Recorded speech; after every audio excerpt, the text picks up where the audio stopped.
Greetings, geeks. Welcome to episode 429 of Geeks in Space. I am Rob Commander Taco Malda, and I am joined today by two of the greatest geeks that you're ever going to have the chance to meet.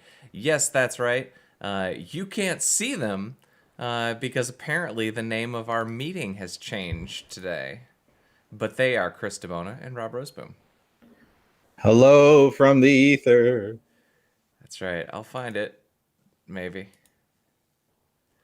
I'm confused. So did you tweet out the wrong link or something? Or no? So okay, this is dumb, but this is how OBS works. How you use OBS? Well, okay, but the meeting, when you join the meeting, it gives the name to the window, and then sometimes it doesn't like the name of the window because the name of the window has changed, and then it doesn't want to work anymore. So then I have to go find it. No, we have a straight up bug, gentlemen. We're invisible. I've always wanted to be invisible. Are we invisible or are we just differently visible? Differently enabled? No, there's... I'm going to go check. There's actually some kind of glitch happening in OBS today. Because... No. Yeah, I know. Wait. Stop messing around. I ain't messing with nothing. This computer's literally been off since Friday, man. Oh, that's weird because it was flickering us in and out and in and out. Yeah, I'm trying to figure out what to do here. Because if I put the window up, we're probably just trying to get in phase right now. That's probably true. What's Yeah, we're here. Oh, well, you had it. I got something now. It's weird. Yeah. I kind of felt like I wasn't in phase when I woke up this morning. But good stop. No, I got it, but I'm gonna try to make it fit now. Because there we go. I'm sorry for interrupting you, Rob. No, you're not. I am. But I'm watching the quality control stream on YouTube. And it's like a 10-second lag, and yeah. That sounds about right. See, it's my fault. We started early, and so I'm I didn't close check the window. control stream. Actually, it's because I opened the window before the meeting time. So and there's something about how the window title bar is headlined. Okay, well, let's go back to the beginning. You were saying, "Hey, Rob," and then it all went to hell in a handbasket. Hey, Chris. So, how's everybody's weekend? Yeah, it was all right. That sounds about right. Oh my goodness! So everyone survived it, so I guess that's good, right? Yeah, that's a good first step. Progress. All right. I don't think we have anything on Taco Zone that is in any way important or serious today, which is kind of nice because everything in the real world seems important and serious, and I'm kind of glad to not have to talk about it. For future historians who are watching all of our old episodes on YouTube, this is the day they're doing the Supreme Court hearings for Amy Coney Barrett. So, Civil War Day. I watched some opening statement. Well, I listened to some opening statements. It was hard to listen to. See, the trick here is that you want them to be moral. No, there was nothing surprising going on. I mean, what was going to happen? It was going to be a bunch of jerks yammering, and her looking there, dead-eyed and in her mask. And now what was funny is she was, so she has a number of children, right? She's like 7 kids or something, and she's wearing a dress that sort of has like this ruffle thing along the front, but it's got like a thing that looks like where you'd put a baby in case they spit up, like built into the dress. I mean, it was just like some chiffon or silk. It's a built-in burp cloth. It's a built-in burp cloth, and I know this is like kind of sexist gendering of the dress, but I was like, that looks like a burp cloth to me, and maybe it's because I was looking at my small screen. But yeah, in fact, I bet you it's still going on. It kind of makes me feel a little bit weird that all of my burp cloths from when my children needed burp cloths have gradually become rags into my kitchen, which then Oh, that's just sad. Doesn't it look like a burp cloth? I mean, it's a fine dress. It's just that's a burp cloth. I just don't want to think about it, man. That's a fairly stylish mask, though. Oh no, yeah, she's on point. It's she looks a little bit like Bane. Yeah, right. Yeah. Right. Imagine if Bane was on the Supreme Court. That sounds like a great idea.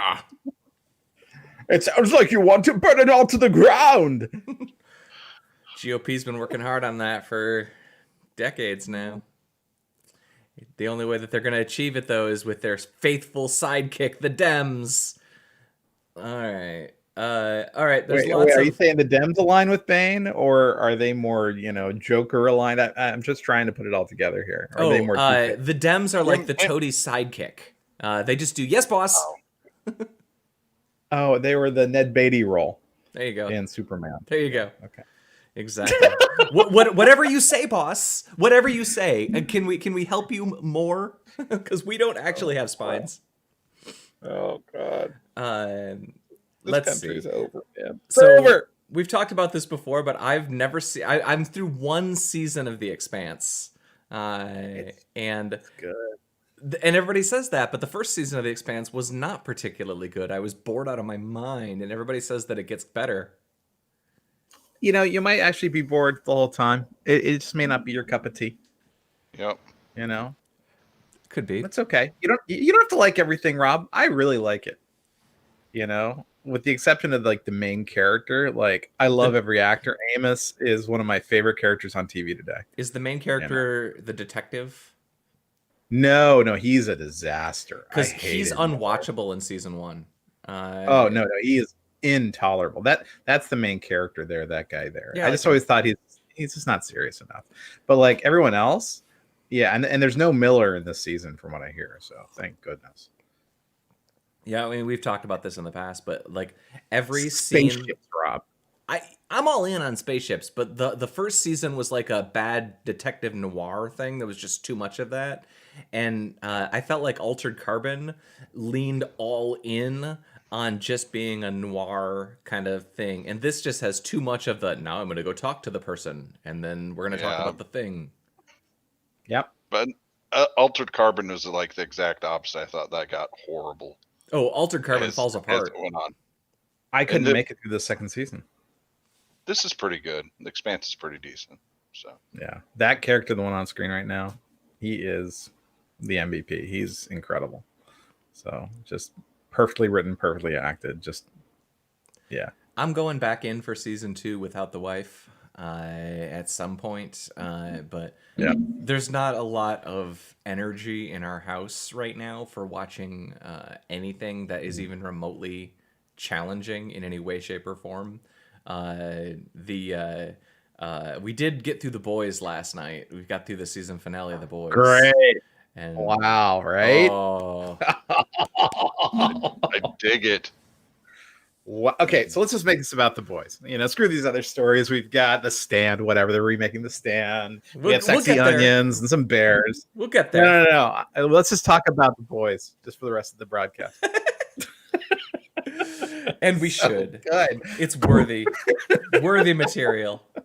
Man, like I guess I was almost a little disappointed, I guess, and I haven't read the comic, but I was almost a little disappointed that Stormfront became so Nazi at the end that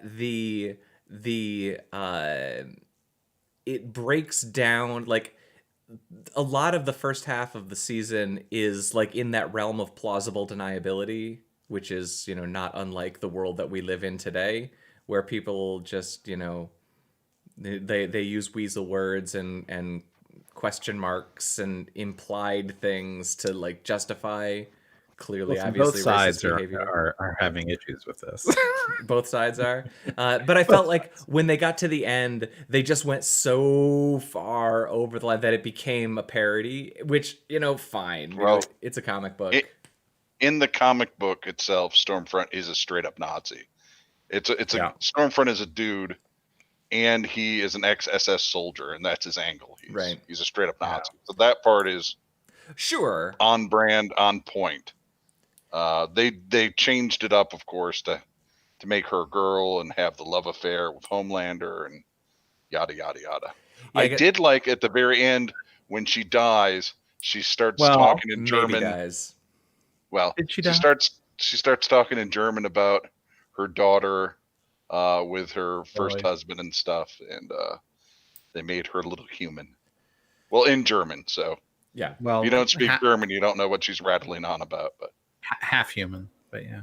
So, but yeah, at that point, all plausible deniability, anything, any winks, it was real gone. You know, like she might as well have been walking around doing the Sig Heil, which well, I mean, they started early with her. She dropped a couple of dog whistles, sure, and went full on Nazi. Yeah, and it was man, that was a hell of an ending. For Those sure. last 2 episodes, like the trial, the hearing, in Congress or whatever, and then, wow, yeah, it was very satisfying. No, I enjoyed that tremendously. Huge payoff. My only critique, I guess, is that, like you said, they'd been dog whistling all season. I guess they just went so far over the line that, I mean, they're going for a thing. You're talking about in her arc or just that last episode? I'm talking about. I mean, so she became a cartoon. A little cartoon. In the end, she's the cartoon racist. Like, I feel like through the first part of the season, she's the racist that you understand today. The person who goes on Fox News and uses coded language in order to mask, the dog whistly stuff. And then the mask is totally off in the finale, which I know they're trying to go for that. Well, I mean, 2 or 3 episodes before that, they unveil that she was married to the founder and was a straight up Nazi. Right. Sure. So, I mean, they cleared that hurdle way before. For sure. Yeah, and the whole parallels with the Rocket guy. Why am I spacing on his name? He worked on the V1 and the V2, and then we brought him over to. He's our German, Werner von Braun. Yeah, Werner von Braun, right? So the parallels with von Braun were just really, I thought, really hilarious, and for Vought, and then there was this. I was gonna tell you about something I forgot. I'm sorry. It's early, man. It is early. This is what happens when we start 6 minutes early. I know, right? Yeah. I'll come up with it later. Long and short of it was, I adored it. It was so good. It was so good. Yeah, they. The other thing I want to say is, if you haven't watched Timeless, it only had 2 seasons, and it sort of got cut short. But man, was it satisfying! And so that was the same guy who does The Boys, Eric Kripke, right? And it's funny how many people from Timeless are in The Boys. Is Timeless the one where they have the big metal ball that goes back in time? Yeah. That was one of those shows that I always felt like if they just got one more component right, they would have had a superstar hit on their hand, and it was just always one piece not working. And I think it was just that maybe the actors were too pretty or something. The stories, maybe they were leaning a little too heavily on the relationships of the characters, but the show was so new that we didn't care. There was something about that show that didn't quite click. Also, I thought half of the episodes weren't very good, but half of the episodes were great. Yeah, just off the hook, great. Yeah. So, yeah, I'm sure you saw the wrap up movie link thing they did. But it's really funny to see which ideas carried forward, which actors he brought forward. The guy in charge of the Church of Convergence came out of Timeless. The Congresswoman. He even brought in. It's just fun. It's fun to draw the parallels. Let's see. That's right. So, no, they got a 3rd season. They got some casting announcements already for the Boys. So, I figured it out. It's been 6 minutes. So what I was going to tell you was her parents got married at the Eagle's Nest And this was something that was a huge point of pride for like the high-end Nazis, right? So like Mosley's parents, these people were married by Goebbels. It's like, just they get the pieces so right sometimes in that show. It's just, yeah.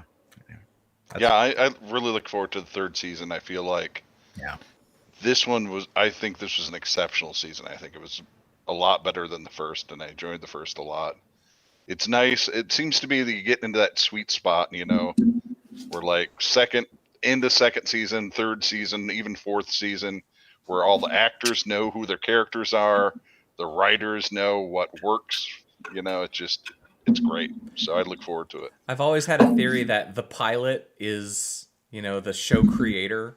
Season 1 is the show writers, and season 2 is the pilot writer, the show writer, and the actors, like as a team, because like everybody's now been together long enough to end. So season 2 is your chance, and that's why I liked Umbrella Academy so much. Like all the pieces were just there, firing in sync for season 2, and then you have the power grab in season 3. Where either the actors or the writers are in charge, and if they can't find that symbiosis, then the show falls apart in season 4.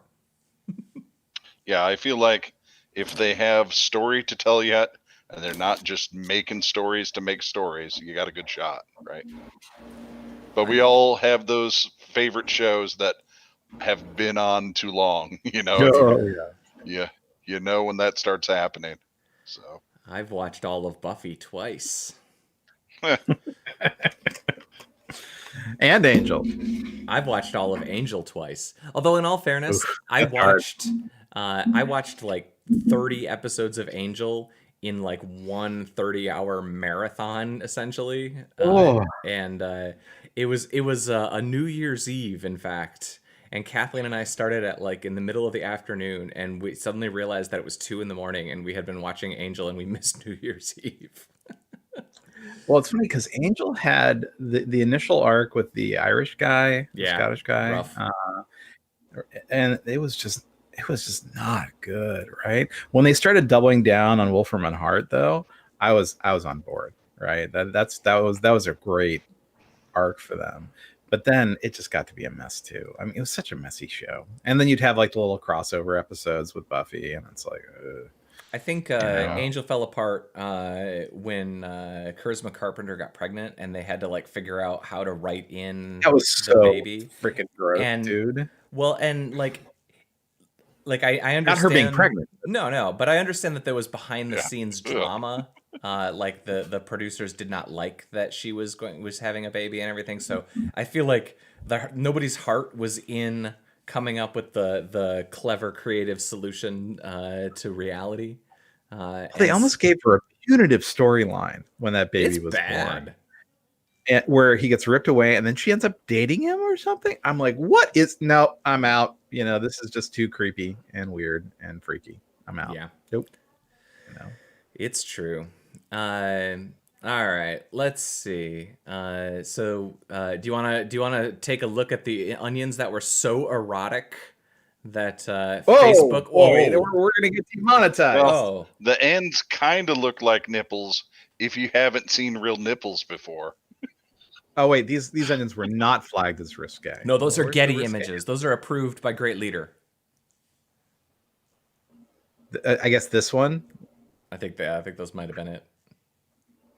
I don't know about y'all, but I am not sport. Dude, my desk is a standing desk. I had to raise it 2 inches. Yeah, 2 inches. I'm so sorry. It's a partial, man. They're only onions. They're only onions. Yeah. Now, if they were Vidalias, right, then you'd have to take a couple steps back. Yeah, because they're so sweet. Also, I'm actually a little scared to raise my standing desk because I'm fairly certain that the optical cable coming out of the sound card is not long enough for my cable to get to full height. So I just imagine my whole computer's going whomp, tipping over. Yeah, I tied everything off, so that I could raise and lower the desk, but it doesn't mean I'm not like a little afraid every time I do it. I'm like, right. you know, never gonna feel safe. Well, I've got all these like arms with lights and microphones, and I got the speakers and the lighthouse for the VR on the wall. And I'm like, if I bring this up too fast and I don't move the camera forward, it's over. You know. But, yeah. I liked the plaques. Those are from you, Rob. The plaques that were reinstalled Yeah. in the city park. Aren't those neat? I'll paste that right into the zone right now so that Jake and Elon can find them. So I was telling Rob about this before you joined the call. My uncle on my wife's side of the family was a clamper, and the clampers were this group of gold miners during the 49er days here in California. And they started a benevolent society for when a miner would die, that they would take care of the wife and children of the miner. And it turned into that they started building up too much money, so they decided to declare themselves dead and throw parties. And so they would get hammered, like unhealthfully hammered. And like one of the things that they would do as a prank is they would erect these historical plaques all over California, especially along Route 49, saying so Drake's Bay in Northern California, it has a historical plaque saying that Sir Francis Drake landed his boat, the whatever, here. Completely made up. And they kept the secret for 120 years until some clampers like, yeah, that was all BS. And everyone's like, yeah, because we never found any sign of Sir Francis freaking Drake here. And they're like, of course not. Why would he come around to this part of California? That's nuts. So here's my question. Does this group of glompers, do they have like a master glompers? Yes. Do they have a master list of like their prank plaque list? Or is this one of those things that over 100 years the actual source list is lost to the ages, and now there's some of them out there that are out there probably considered plausible? So the thing is, the clampers are organized but also heavily decentralized. They're like ISIS, if ISIS was a bunch of or drunk Antifa. Sure. But like if you drive along Route 5 and are along the Oregon Trail, you'll sometimes see these things that say ECV, which is Latinized BS that says E clampus vitus. To live is to be a clamper, you know? And when they get married, the women wear a red dress and the men wear red the underpants with the little flap for your butt. So like Handmaid's Tale? Yeah. Uh-huh. No. They wear ridiculous hats. I mean, it's quite the thing. So like Handmaid's Tale. Sure. Okay. Red dresses, ridiculous hats. Checks out. Yeah. You know, there's more to that show than just the costumes, right? What? I also am aware that I like the hats though. That Kathleen refuses to be referred to as Off Rob. Which really makes me angry because I know Off Kristen had no problem with it. Yeah. No, well, it's my house is different than yours, I guess. Yeah. What I wonder is, do they know that Clampy has returned to be their leader? It seems natural that Clampy should lead the clampers, right? For sure. Yeah. Like it. Yeah, and they put up a bunch in like Placerville. It said on this place in 1852 nothing happened. You know, it's like, oh, okay. You ran out of punchline. Yeah. So we got bears. This place is in memory of the pioneers of California who assembled at the volcano where moose milk was originated. Moose milk? Moose milk. Sure. I mean, if the boys has taught me anything, it's that at every available opportunity, adults should drink large glasses of milk. It's so fun. That's anyway. One of my favorite running things on The Boys is anytime any milk appears on screen, Kathleen is screaming at the TV, "There's milk! Let's see. So bears that destroy coolers? Yeah. Well, if you want to get your stuff certified bear proof, right? It's not just going to happen because you want it. I like the idea of this. It works well for the sanctuary. It free marketing for these companies and such. Good all the way around. As long as once the bear gets in there, he has a snack. Yeah. So do they like videotape the bears and like make commercials out of it? Is this just I a proving? Oh, I think they do. Yeah. Yeah, I mean, maybe on their website they might have some or something, but they just take whatever outdoor product you have, they fill it full of peanut butter or other goods that the bear will want, throw it in the sanctuary of bear. Or they also do it with wolves, and let the animals try to get inside whatever container you have. Mm-hmm. And if they can't, then you get this bear certified sticker or thing you can put on your product, and charge $20 more to wealthy people who want to go in the outdoors. People who like that their jackets have words written on the back Now- in the corner. Now, having said that, I absolutely adore my Yeti thermos. So, and Yeti is one of the companies that has their products. Amen, brother, right there. Yeti is one of the companies that has their products certified. So does that make Yeti superior to Contigo? Yeah, for sure. Mm-hmm. Yeah, and I hate to say it. The thing is, I'd like to tell you that I'm not like susceptible to this masculine marketing of the Yeti brand, but I got to tell you, this is a terrific cup. It keeps iced tea icy forever, man. And like the little top, like look at this shit. Look at that And shit. One drip. Stuff, it can literally keep coffee hot all day, like 24 hours. All day. It's amazing. And cleaning a Contigo with lid sucks. This thing, I just take the little magnetized top off and I go to town, and it's great. All right. Now, this did make me think that there should be an equal service where technology companies should send their products to my house and see how long it takes before my wife breaks them. So outsource QA is a real thing. You should consider it. Outsource hardware testing. Yeah. Sure, why not? I've changed the episode title to "Not Sponsored by Yeti." Well, that's probably pretty appropriate. Yep, ain't nobody wants to sponsor these shenanigans. We have a lot of. Well, it's the sexy onions. If we hadn't covered that, we'd be covered in sponsors. Demonetized, man. Demonetized by onions. That's right. We're gonna have to, since we're on the outs with onions, we're gonna have to see if we can derive a revenue stream from like either the Vidalia or perhaps the shallot lobby. Well, let's switch over to cucumbers and zucchini. I mean, there's certainly nothing sexual about them, right? No. That's right. If we've learned anything, that it's that even apple pies are not sexual objects. Yep. Well, we all remember the famous Supreme Court ruling. We know it when we see it, man. When you have an onion in just the right way, it could be considered. Well, yeah. From the right angle, man. If you've been out to sea for a long time, or maybe been underground for an extended period. You're in your gold mine thinking about the coming, And just like women, the onions make me cry. See a gleaming onion in the morning light. What are you to do? Apparently banned from Facebook. Okay, so Swamp Thing.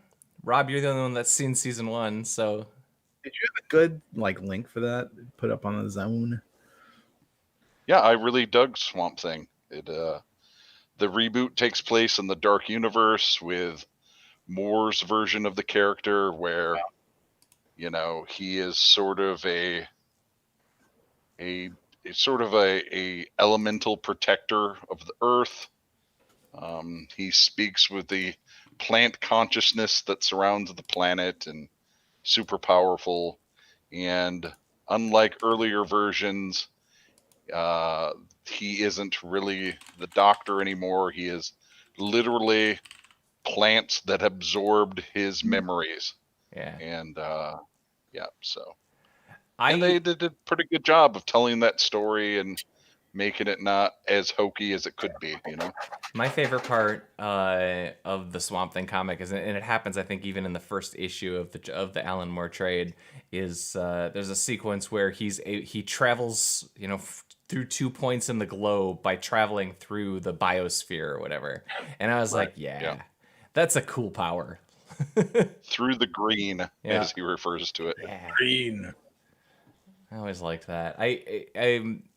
So, all right, rank for me Swamp Thing quality wise amidst like other popular comic book TV shows that are currently airing.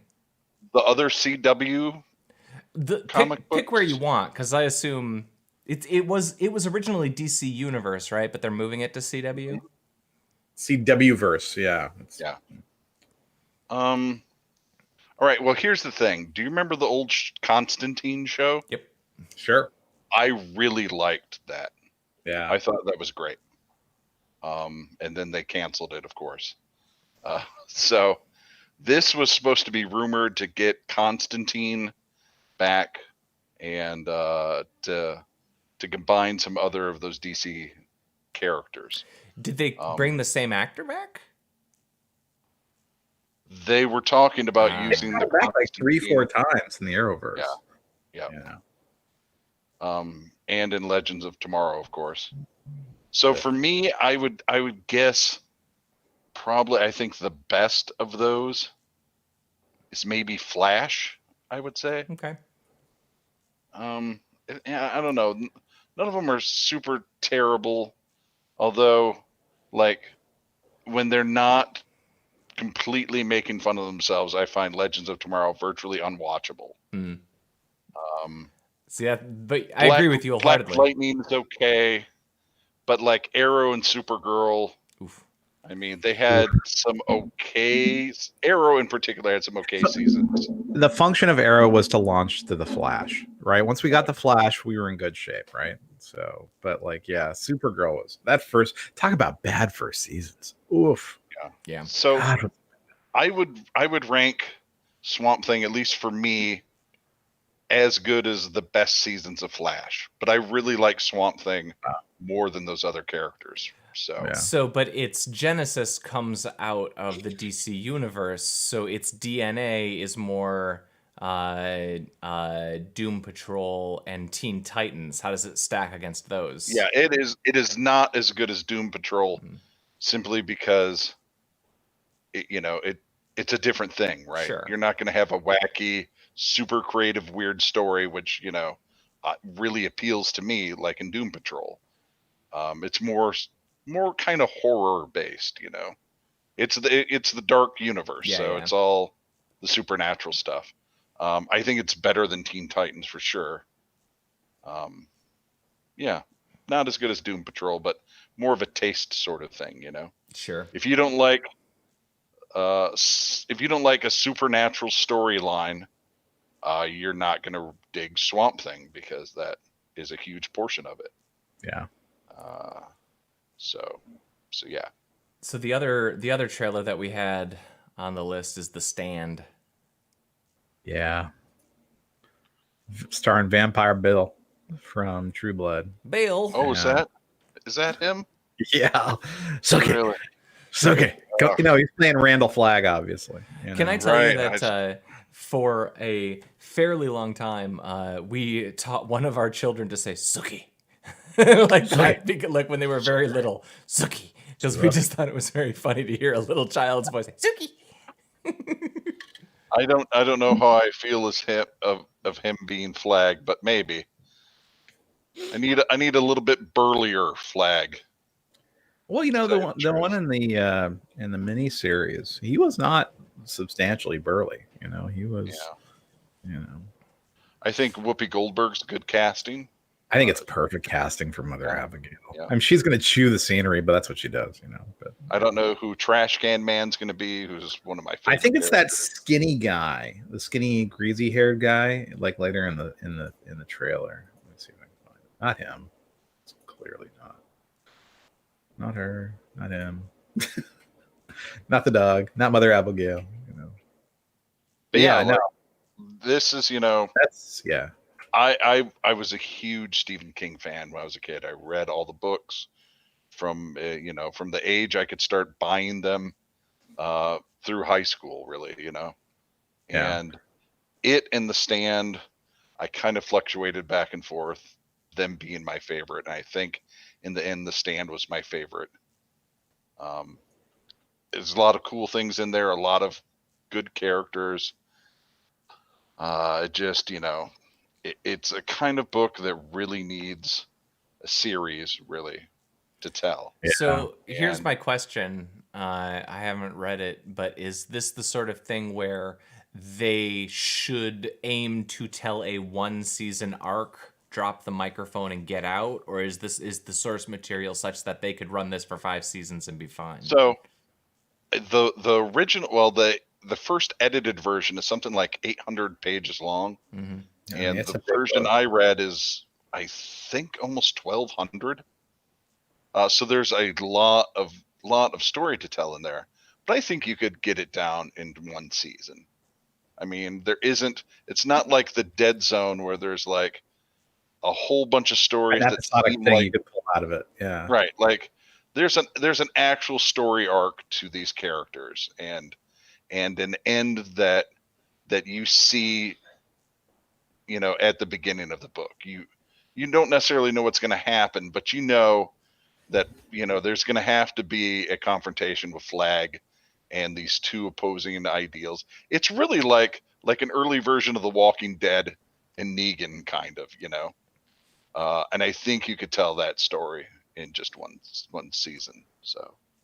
So I think you could absolutely tell it in a season. You could also go full Game of Thrones and like have the first season just be, the society falling apart. Second season, everyone finding Mother Abigail. Third season, the settlement of Boulder and Las Vegas. And it's like you could there's enough story like with five, story with all the characters that you Yeah. could go back and dive into each of them instead of just the main character. Yeah. Like was told in the miniseries and really in the book. Yeah. So See, I thought that I know Castle Rock is kind of a smorgasbord of Stephen King stuff, but I felt like, which kind of disappointed me at that level, because I felt like season 2 didn't have whatever season 1 had for Castle Rock. Like they spread the butter a little too thin, and I mean.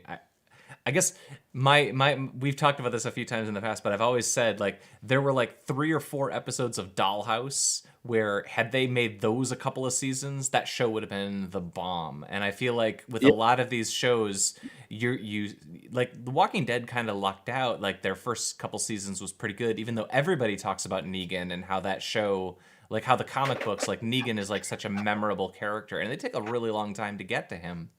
They take their time. They have a lot of butter, I guess. And I'm always curious if this one could hold, because Castle Rock, like I have no interest in a season 3 of Castle Rock.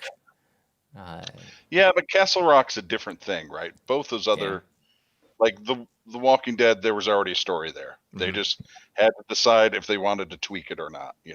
There's already a story here for The Stand. Castle Rock is more like an homage to this world he created and figuring out clever ways to throw in characters that you would recognize from books, where this, there's a more direct story for them to base the work on. So it's funny you brought up like Walking Dead, because like the first season was absolutely genius, right? And then the second was just, I mean, it was in the farmhouse for the whole darn season, right? With not even the prom. I mean, they could mention the governor maybe once at the end, and then they developed the governor in season 3 and 4, and it's like, dude, like season 2 was hard to get through, and that was the last Frank Darabont season where he was gonna, punch you in the gut with the people in the barn, right? And it's like, yeah. I mean, I'm still pissed at him for The Mist, but. But I mean, this is what I was saying earlier. The pilot is the show creator. Season 1 is the show writer. Season 2 is the show actors and the show writers working together. And if you can't get the parts right, you're in trouble. There is something coming out this week that I knew was coming, and I had to look it up because I wasn't sure. Do you guys know what's coming later this week? Star Trek Discovery Season 3. What, seriously? Yep. Yeah. Thursday. Right, I haven't been watching Lower Decks, so I haven't been seeing the I- accompanying advertising. I hate to admit this. I've watched every episode of Lower Decks. I hate to Remember admit when we this. said it sucked after like the second episode? It doesn't get better. I didn't It's make it always past the terrible. first episode. You watched it all? I watched it all. It's always terrible. I start it and for me now it's like what thing's gonna make me the maddest about the episode? You know? See, I just yesterday. If you're having thoughts of suicide, Mr. Roseboom, I could recommend a number of online and in-person resources for you. Oh no, I got Lower Decks. I can watch that and say, well, at least I didn't write that.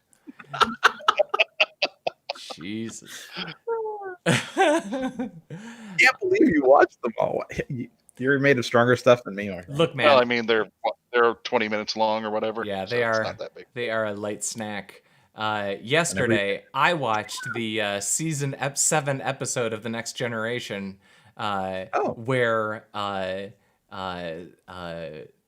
gonna say the Indians have to be relocated from one Cardassian, or they're stuck on a Cardassian planet, and like they call them Indians because this is before America decided that they were called Native Americans.